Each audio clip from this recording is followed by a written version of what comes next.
Toto va-t-il être euthanasié dans les prochains jours?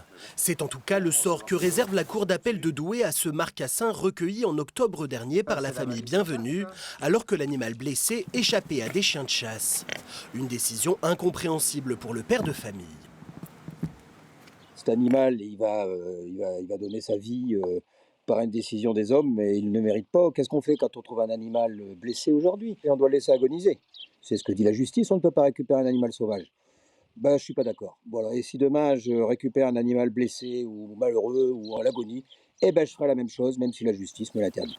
La cour d'appel du Nord explique que le jeune sanglier pourrait être porteur d'une maladie.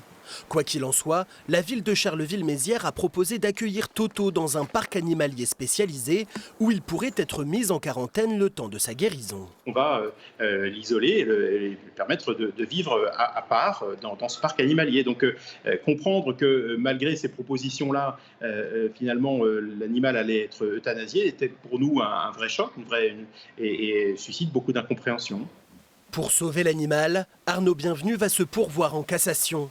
Son avocat compte s'appuyer sur plusieurs vices de procédure pour casser la décision de justice. Juridiquement, tout ce qui a été fait, c'est du grand n'importe quoi. C'est du grand n'importe quoi dans le sens où on se prononce sur des rapports qui ne sont pas vérifiables, qui sont faits par une tierce personne qui n'a pas la qualité juridique nécessaire pour le faire. Un pourvoi en cassation qui ne suspend pas le jugement de la cour d'appel. Les associations animalistes appellent donc l'administration à retarder l'exécution de l'euthanasie. Nous, ce qu'on voudrait, c'est un dialogue serein avec l'administration, qui soit un dialogue d'accompagnement dans ces situations et pas de répression à tout prix. On a quand même une loi de novembre 2021 qui vise quand même à conforter le lien entre les animaux et les hommes. Je pense que là, Toto est l'exemple de ce qu'on ne souhaite pas. En attendant, Toto passe ses journées dans une fourrière de la Rajoie.